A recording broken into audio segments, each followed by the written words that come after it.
Hi, I'm Pat Fiume. I've been a realtor for over 30 years. I'm a host of the American Dream Show. Welcome to my show, Is This for Real Estate?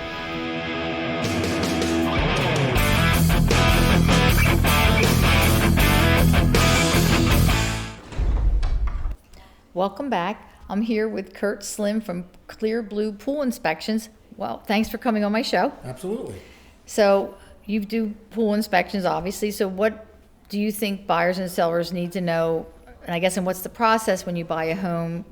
How do you get involved? Okay, so basically what I do for the pool where a home inspector does for the home. So Okay. I come in, I inspect the pool, I look at everything associated with the pool. Because it's such a specialized item, most home inspectors won't deal with that. Probably shouldn't, right?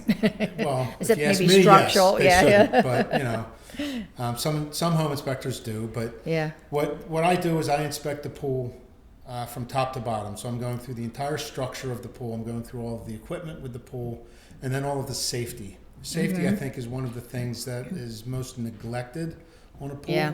Especially for someone that owns a pool for 20, 30, 40 years.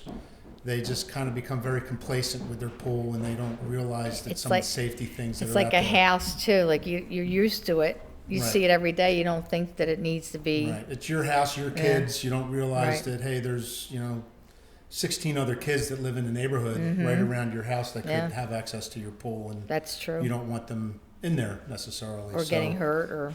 God but forbid. with the pool itself, I think one of the things that sellers, especially over these last couple of years, a lot of them had just the way the market was set up, or the way I guess the market turned out. It wasn't set up that way. It turned out that way. Was that a lot of people started to waive their inspections. Yes, that's And I a big think the no-no. pool was one of the things they neglected, or Right. they decided not to do. People don't realize how much items cost on a swimming pool when yeah. repairs are needed. Well, I know coping is very expensive. I had sold a house to friends of mine years ago, like 20, 30 years ago, and they were like, the coping was bad.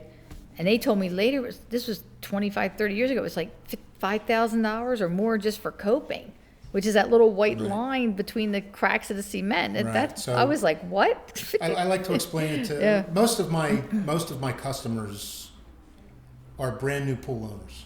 Mm-hmm. They saw the house with you. They like the house. They put a bid in on the house. The house happens to have a pool, so now they're a pool owner. Just like that, they become a pool owner. So they're green. They don't know anything about swimming pools. So when I come in, and I sometimes I have to start at the very beginning with homeowners. I like to explain it that coping, if you were sitting on the side of the pool with your feet in the water, your rear end is sitting on the coping. Yeah. Directly under that is your tile. Well, when tiles are falling off of a pool, most people think, well, that's cosmetic. It's just tile. It's falling off. We can put it right back on. Tiles don't fall off because it got cold. Right. Because if that were the case, then every tile on every pool would fall off every year, Right. which it doesn't happen. It only happens sometimes. There's usually some underlying structure happening with Right. that causes that tile to fall off, and that's what I do. I go in there and I check that out. But when you have tile and coping loose or falling off of a pool or cracked, you're looking at anywhere between $100 to $140 a foot plus Wow. to fix that. Yeah. And when you have 120 linear feet, It's a lot of money. it's $14,000 at a blink of an eye. Oh, yeah. Yeah. And some homeowners don't realize that. And when they were waiving these inspections, I was in the background saying, No. okay, but if you don't know, you don't know. So What you don't know can hurt you. right, with that. So that's where I kind of rely on you guys a lot Right.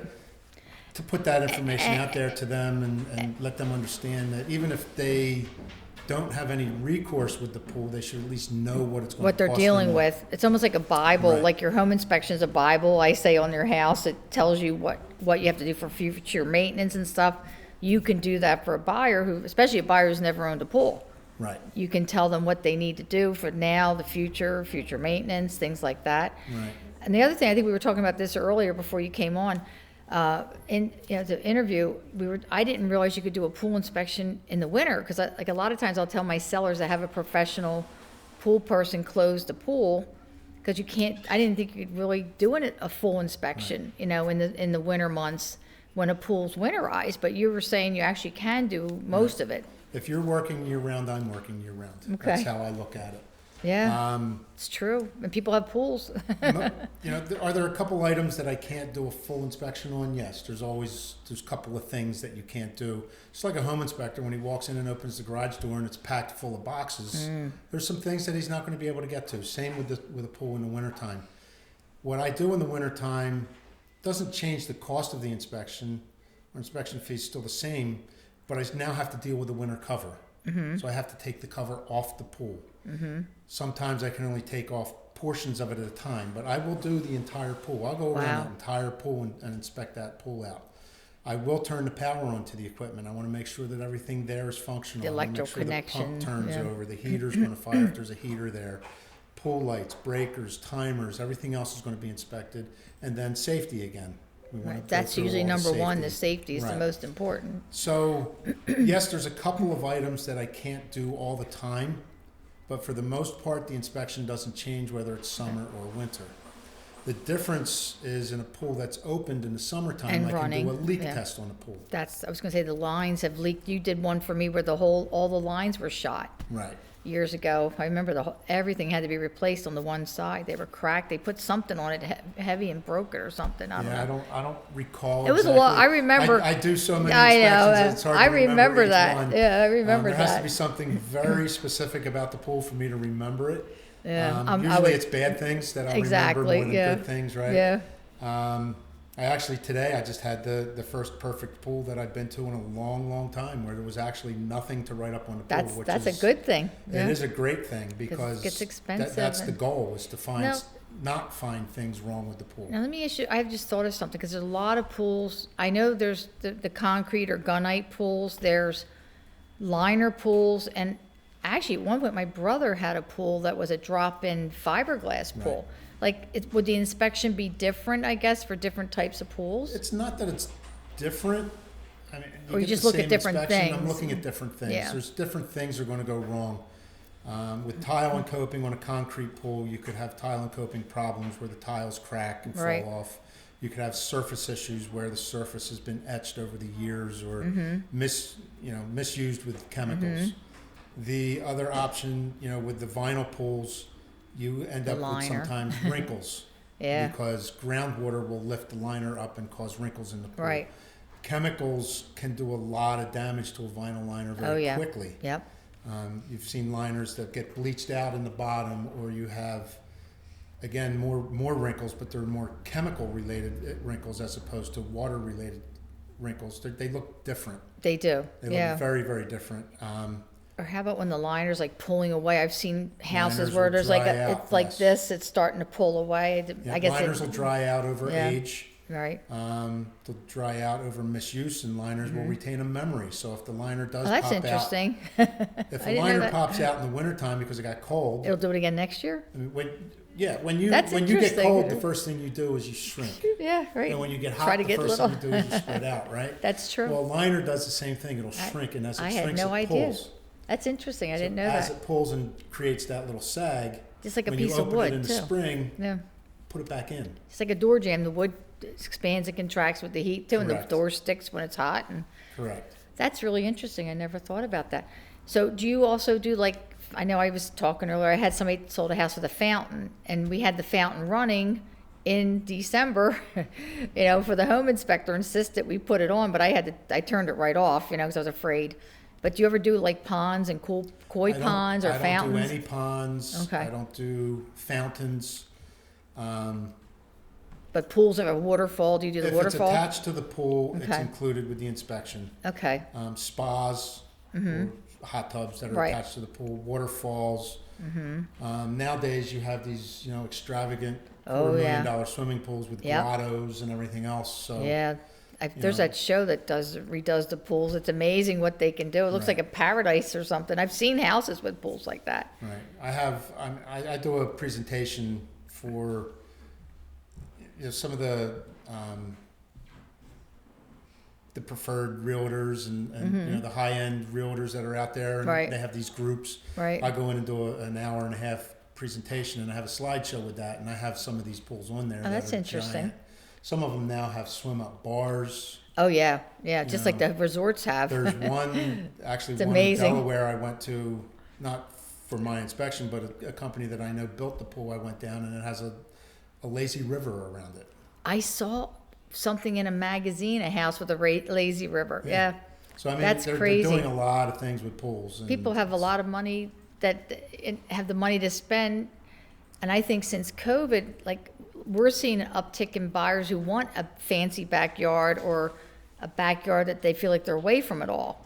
Right. You know, or they're on vacation. A lot of people are staycations, they call them. And then more people want pools than ever. It used to be people didn't want a house with a pool. Now I see people specifically want pools more and more.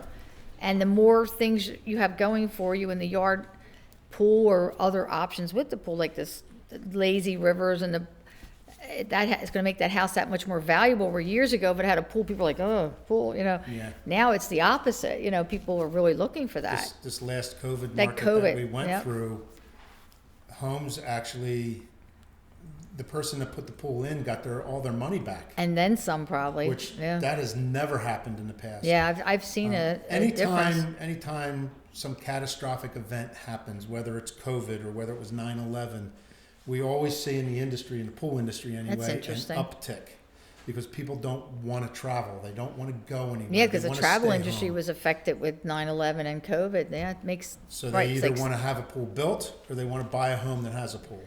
that. Honestly, yeah. it's cheaper to buy a home with a pool and fix it Oh yeah. than it is to put a pool in. Okay.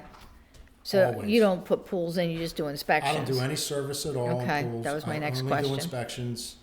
I let the service companies out there. There's plenty of them out there. I let them handle all that. They're the expert at that, The right? repairs, the installation, the building of them, all that stuff. I just let them handle that. Do you have any tips for sellers, I guess, that are getting ready to put their house on the market now? Like, should they get a pool inspection before they list their house, or wait, That's- let the buyer do it? You know. That's kind of almost a loaded question. Well, I get a lot I've of tried getting yeah. sellers to do inspections before they shut it down in the wintertime because they know they're going to sell the house or the house is just going That's what I was on the gonna market. say, yeah. It's late September, early October. They know they're going to shut it down. Right. I've offered discounts. I've done all kinds of things with sellers to get them to inspect the pool. And They're like, it's- why would I do that? And they're really being proactive to do Right. that to avoid a conflict, because some of the things we fight about most when a house has a pool in the home inspection is they always say they can't inspect the pool fully. You know, I always tell my sellers, get it closed professionally or have an inspection. I've told them to have an inspection. Like I've had, I think in the last 2 months, I've gone on like 6 or 7 walkthroughs of people with pools on listing appointments that are going to put their house up, if not this year, next year, or in a couple months. And several of them have pools. And I said, maybe you should get your pool inspected ahead of time, you know, because you could avoid something wrong that could be fixed now. Right. You know, as soon as you open that pool, you might find something, because that could scare buyers away from your house if there's something major there that you don't even see until you open the pool, and then you got your house on the market. Well, like I said, going back to the tile and coping, Yeah. a lot of times people will see their tiles there's a couple tiles falling off. It's Yeah. not a big deal. Right. Until I get there and I find a crack that's 18 feet long. Right. And I'm like, yeah, it's a big deal because now you're looking at $1,800 or better for Minimum. that spot. Minimum. Yeah, right, minimum. So sellers, I wish more would do inspections before they shut it down, especially in the fall. Yeah, I agree. I do have some realtors that are out there, a handful that won't even list a house until they have inspections done. That's both home inspection Wow. and pool inspection and Yeah. whatever else, because they want their sellers to understand what's Coming. happening. Right. They Right. don't want them to be surprised when I come back out 3 months later and say this, and this are wrong with the pool. Right. And they're like, well, that's fine. It's been, the heater. It's been like that for 20 years. The heater. For instance, I get to a pool and it has a heater on it and the heater doesn't work. Right. So I write it up and I fail it. The heater doesn't work. The seller will turn around and say, well, we haven't used that heater in 10 years. Right. Okay, well, then you should have removed it. Right. That's what you could avoid by having Right. an inspection before you put your house on the market, because people are so used to something they don't see. It's just like people with a house. Like I walk through the house looking at stuff that I think they asked me to come out what they should do to get the house ready for the market. But that's a huge thing. Like you said, remove that. Don't let it sit there or Right. fix that, Right. ahead of time. Because once the buyer sees it, it's a problem, I'm a big analogy kind of guy. I like to use analogies a lot. And with the heater, I like to use the dishwasher. Do you need a heater on a pool? No. Do you need a dishwasher in the house? No. I have a husband. Let him do it. Right? Dishwasher. So it's not necessarily that you need it, but it's there. And if it's there, it has If to it's work. there and it's not functional, Right. the home inspector is going to say, failed. Right, right. Well, if the heater's there and it's not functional, failed. Right. It's just the way that it happens. You've been doing this a long time. What's your favorite story to tell at cocktail parties or people? I know when I'm in real estate, people ask me funny stories or they have their real estate stories. I'm sure you get pool stories. I see a lot of things. I'm that's sure. For sure. Yeah. I've seen some odd things. I've seen, taking a cover off of a pool and found a tree that popped up out in the middle of it. I've seen that. Yeah, I've seen trees and pools. And then I Yeah, had a really hard time getting the cover back on. because the tree was in the Because way. the tree was in the way. Yeah. Different things like that. I think the most memorable thing that I've ever found in the backyard was doing an inspection on Halloween Day about 8 years God. ago. And my buyer is standing there and looks out in the yard, which is a big yard. It was probably 50 yards away. Wow. He says, "Is that a Halloween decoration back there?" And I said, "Is what a Halloween decoration?" Oh God. He said, "You see the two boots over there sticking out behind that bush?" And I'm like, "Yeah." He says, "That a Halloween decoration?" I said, "I have no idea. Let's go look." It was not a Halloween decoration. Who was it? It was the seller. Oh my God. So he had passed away and was laying behind the bush. Oh my God. So my hour and a half inspection turned into a 4-hour day. With the police With and the the undertaker, police. because oh my And the funny God. part of that story, not that it's funny that the gentleman passed away, but the funny part of that story is the first detective on scene looked at my shirt and said, "Are you doing an inspection next week in Southampton?" It was his house. I said, "Yeah." He says, "That's the house I'm buying." Oh my God, that's so funny. Not So- how'd you find the body? Oh, you're doing Right. my inspection. Right. That's so funny. So yeah, it was just a funny story that Yeah. what do I talk about when things come up? Yeah, I talk about that. It's not that it's funny, but it's definitely It's one definitely- of the most interesting inspections I've ever been on. I can only imagine. Oh my God, that's And then after you I've been definitely doing, won't forget that one. I've been doing inspections 17 years. It's the first and only time that ever happened. But after talking to different realtors about Yeah, this all the time, it's happened, It's yeah. common. It's more common than you think. I've had 2 sellers that people found over the years expired. They were on the couch. One guy was watching TV and somebody calls me, "Pat, your seller's not breathing." It was like, really? I'm like, what? And then I had another one, the same thing happened. A woman, I had gone the night before, she was sick, to check on her. And I was at her front door and she wouldn't open the door. She says, "I'm fine." She sounded terrible. And she wasn't that old. She was only maybe in her 50s at the time. I'm like, "Are you sure? Because I can take you to the doctor if you need a ride." Because she was like divorced and her mom had just passed away. And she was very upset and having a hard time. And somebody showed her house the next day, because I went there on my way. I went there twice, actually, because I was so worried about her. Because I had sold her homes, many homes over the years. And I stopped on my way to my last appointment. And she's like, "Oh, you're so sweet, thank you." Because I said, "I'll bring you something. Do you need anything?" She's like, "No, I'm good." The next morning, somebody showed the house. I get this phone call, "Pat, your seller's dead on the couch." I'm like, "What?" It was like, oh my God. Like, Wow. yeah, it happens. It's sad, but it does happen, unfortunately. We have funny stories and we have not so funny stories, I Yeah. guess. Yeah, but that Halloween probably really even The fact that it was Halloween and was it makes looked it a like a little. Halloween decoration Wow. just kind of. What are the odds of that? Stuff. Wow. Yeah.